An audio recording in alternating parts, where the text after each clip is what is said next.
नमस्कार दोस्तों। आज के क्लास में हम कक्षा 12 हिंदी का पहला चैप्टर बातचीत के लेखक बालकृष्ण भट्ट जी के जीवन और साहित्यिक योगदान को विस्तार से समझेंगे। हिंदी का गद्य खंड का पहला चैप्टर बातचीत, जो एक प्रकार का निबंध है और जिनके लेखक है बालकृष्ण भट्ट, जिनका जन्म हुआ था 1844 और मृत्यु हुई थी 1914। तो सबसे पहले हम लेखक परिचय के बारे में जानते हैं। तो लेखक परिचय के अंतर्गत बालकृष्ण भट्ट का जन्म जो है कहाँ हुआ था? इलाहाबाद में। कहाँ पड़ता है? उत्तर प्रदेश। ठीक है। और बालकृष्ण भट्ट हिंदी के शुरुआती दौर के, यानी कि शुरू का जो दौर होता है, जिस समय इनका समय चल रहा था, तो उस दौर का यह प्रसिद्ध पत्रकार था, यानी पत्रकारिता भी करता था। निबंधकार, यानी कि निबंध भी बहुत शानदार लिखते थे और आलोचक भी थे, यानी प्रसिद्ध पत्रकार भी थे, निबंधकार भी थे और आलोचक भी थे। कौन? बालकृष्ण भट्ट। इनका जन्म हुआ था 23 जून 1844 को इलाहाबाद के उत्तर प्रदेश में। अब इनके जो पिता थे, जिनका नाम था बेनी प्रसाद भट्ट, याद रखना है, पिता का नाम बेनी प्रसाद भट्ट था, जो एक व्यापारी थे। ठीक है। माता का नाम पार्वती देवी था। बालकृष्ण भट्ट के माता पार्वती देवी, जो एक शिक्षित और संस्कारी महिला थी, यानी कि शिक्षित भी थी और संस्कारी भी थी। तो पिता बेनी प्रसाद भट्ट, जो एक व्यापारी था, और माता पार्वती देवी, जो एक शिक्षित और संस्कारी महिला थी। ठीक है, इतना तो याद रखना ही रखना है। इसके बाद बालकृष्ण भट्ट ने पहले संस्कृत की पढ़ाई की। ये थे हिंदी के साहित्यकार, निबंधकार, ठीक है, और आलोचक भी थे। लेकिन इन्होंने शिक्षा पहले किससे शुरुआत की? संस्कृत से। फिर 1867 में, ईस्वी सन याद रखना है, 1867 में प्रयाग के मिशन स्कूल से, क्योंकि इलाहाबाद में ही प्रयाग आता है, तो प्रयाग के मिशन स्कूल से एंट्रेंस परीक्षा पास की। उस समय एंट्रेंस की परीक्षा देनी होती थी, जो इंटर का एग्ज़ाम होता है ना, वह एंट्रेंस की परीक्षा के नाम से जाना जाता था। तो एंट्रेंस परीक्षा पास की, बाद में वे वहीं शिक्षक भी बने। कहाँ? तो प्रयाग में ही। 1869 से 1875 तक याद रखना है ईस्वी सन। देखो, 1867 में उन्होंने एंट्रेंस की परीक्षा पास की। ठीक है, कब? 1867 में।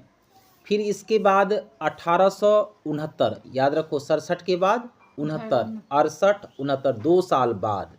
ठीक है, 1869 से 1875 तक उन्होंने स्कूल में पढ़ाया। फिर 1885 में, 1875 तक वह स्कूल में पढ़ाया। फिर 1885 की बात आती है कि 1885 में सीएवी स्कूल तथा 1888 में कायस्थ पाठशाला इंटर कॉलेज में अध्यापक बने रहे। तो याद रखना है सिर्फ कि 1867 में उन्होंने एंट्रेंस की परीक्षा पास की। ठीक है, बाकी ये जो है उनका वृत्तांत है, उनका जीवन है कि क्या क्या किया। लेकिन अपने साफ और तीखे स्वभाव, उनका जो स्वभाव था वो थोड़ा तीखापन था, रूखापन था, यानी कि ज़्यादा गुस्सेल टाइप का था। उनकी वजह से उन्होंने नौकरी छोड़ दी। जो स्कूल में पढ़ाया करते थे अध्यापक के रूप में, वह नौकरी छोड़ दी और पूरा ध्यान लेखन की ओर लगा दिया। लेखन बोले तो यही लेखन का कार्य का अर्थ हुआ कि गद्य खंड लिखना, निबंध लिखना, उपन्यास लिखना, ये सारे कहानी, उपन्यास, निबंध लिखना, इन सभी पर उन्होंने पूरा अपना ध्यान केंद्रित कर लिया। कब? जब उन्होंने नौकरी छोड़ दी। इसके बाद पिता की मृत्यु जब हुई तो उन्हें कई कठिनाइयों का सामना करना पड़ा।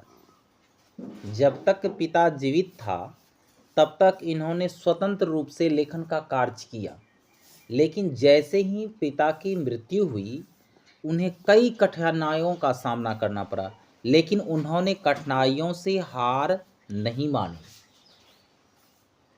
भारतेंदु हरिश्चंद्र से प्रेरणा लेकर, किससे प्रेरणा लिया? तो भारतेंदु हरिश्चंद्र से। ये भी एक महान लेखक थे, ठीक है, विद्वान लेखक थे। तो बालकृष्ण भट्ट के प्रेरणा स्रोत कौन थे? भारतेंदु हरिश्चंद्र। याद रखना है, ऑब्जेक्टिव में कभी कभी पूछा जाता है कि बालकृष्ण भट्ट का प्रेरणा स्रोत कौन था, तो याद रखना है भारतेंदु हरिश्चंद्र। तो उससे प्रेरणा लेकर उन्होंने 1877 में हिंदी प्रदीप नामक मासिक पत्रिका की शुरू की। अब ये भी याद रखना है कि ऑब्जेक्टिव में पूछा जाता है कि हिंदी प्रदीप नामक मासिक पत्रिका किसने शुरू किया?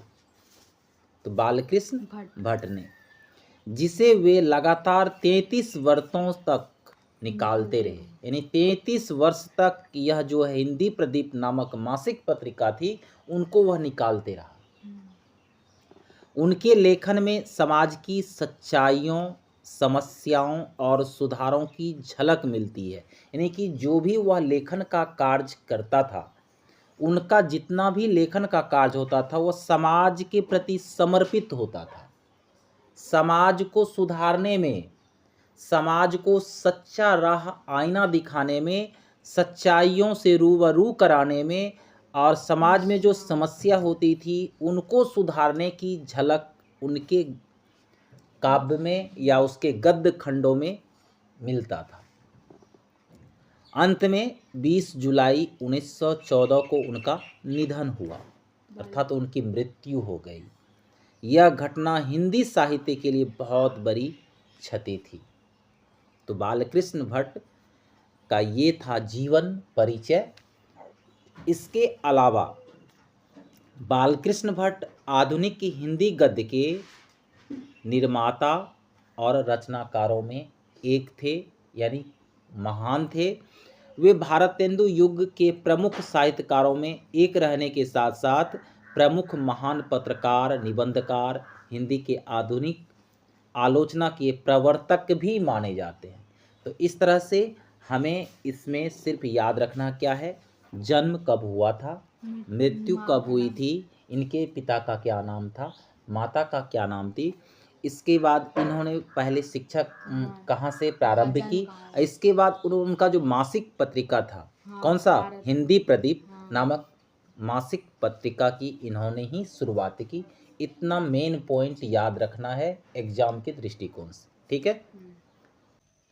उपन्यास में इनकी प्रसिद्ध रचनाएं थी रहस्य कथा, नूतन ब्रह्मचारी, गुप्त वैरी, 100 अजान एक सुजान, रसातल यात्रा, उचित दक्षिणा, हमारी घड़ी, सद्भाव का अभाव। नाटक में इनकी जो प्रसिद्ध रचना थी वो थी पद्मावती, किराता अरुजनीय, वेणी संहार, शिशुपाल वध, नल दमयंती, शिक्षादान, चंद्रसेन, सीता वनवास, पतित पंचम, मेघनाद वध, इंग्लैंडेश्वरी और भारत जननी, बाल विवाह, रेल का विकट खेल आदि जो थी इनकी प्रसिद्ध नाटक थी। तो आज के इस वीडियो में इतना ही। वीडियो पसंद आए तो लाइक, सब्सक्राइब एंड शेयर जरूर करें। धन्यवाद।